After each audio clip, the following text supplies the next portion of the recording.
大家好，我是雅旭，感谢您收看和关注时政前沿。今天是2021年的10月21日。近几天呀，国内原本已经控制住的疫情再次出现了散发。那从10月16号，一对夫妇确诊后，短短5天的时间中，由旅行团引发的疫情传染链已经波及了全国10余个城市，那造成了30余人的感染。那截至今天呢，陕西的西安、宁夏银川、宁夏吴忠市、内蒙古额济纳旗、甘肃兰州、甘肃张掖、湖南长沙、贵州遵义、北京丰台区、河北邢台、湖北天门市等等，均出现了相关的确诊病例。那此轮疫情来势汹汹，全国各地正在全力的围堵此次疫情。那因为我们有前几轮成果的防控经验，相信国内很快就能够将本土增长病例清零，度过这次难关。那对此呢，我们也无需惊慌，积极配合防疫工作就好了。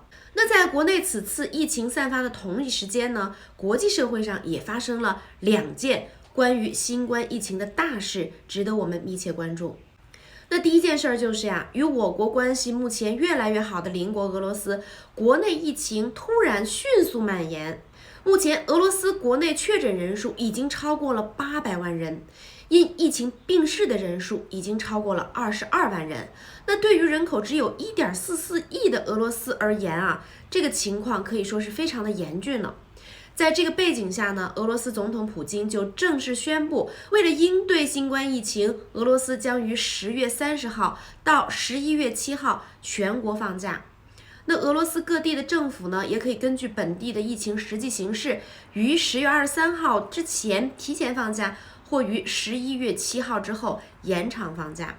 那普京呢，希望俄罗斯国内能够迅速的推进疫苗接种的工作。那我们也希望俄罗斯能尽早的度过这个疫情难关，和我们中国强强联手，日后还有很多事儿要做呢。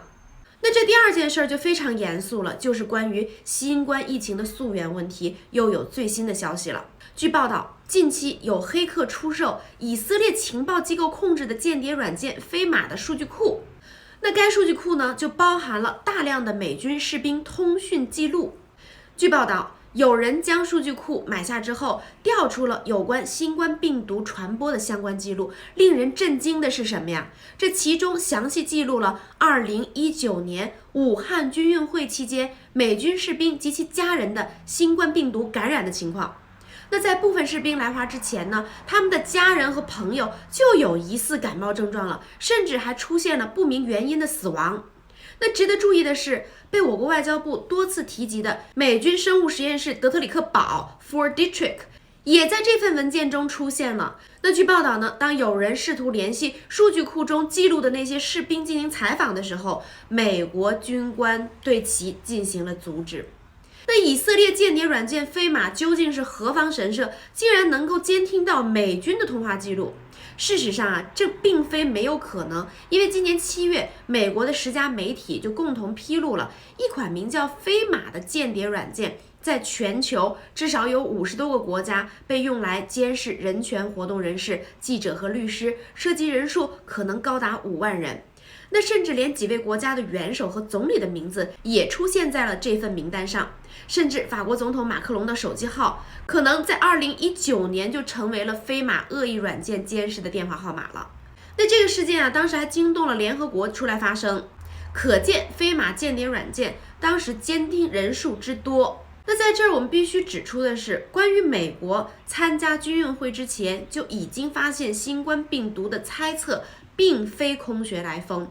那今年7月呢，美国2022年美国国防授权法案通过，很多人被此法案中关于台湾的内容吸引，但是很少有人注意到这份法案要求出具对参加武汉军运会美国士兵的调查报告。那其中就包括是否对前往武汉参加军运会的美军代表团成员进行新冠病毒抗体检测等内容，但是这份检测结果至今却没有公开。事实上呢，中国外交部也不止一次地向美国提出了质问。2019年，美国派出了300多人赴武汉参加军运会，那其中有无人员出现类似新冠肺炎的症状？还有报道的那几位美国军人运动员到底得的是什么病？但是美国啊，至今都没有给出回应，那相关病例的数据也一直没有被公开。那如今呢，关于新冠的源头，越来越多证据指向美国，美国又还能嘴硬多久？其实呢，发现新的病毒并不可怕，因为病毒本身就是全人类的共同敌人，在任何一个地方都有出现的可能性。但是如果真的病毒源头是美军的德特里克堡，又被他们故意带到中国来，最后还栽赃中国，甚至还想向中国索要赔偿，最后又在全球疫情爆发以及蔓延的时候，将疫苗囤在他们的仓库里落灰，也不帮助别的国家。那如果这些都是事实的话，显然美国国内知道内情的那些政客们，他们已经就不再是人类了，而是反人类的恶魔。好了，本期话题就到这里，让我们一起做好防疫的工作，出门也别忘了戴口罩。祝您健康，下次再会。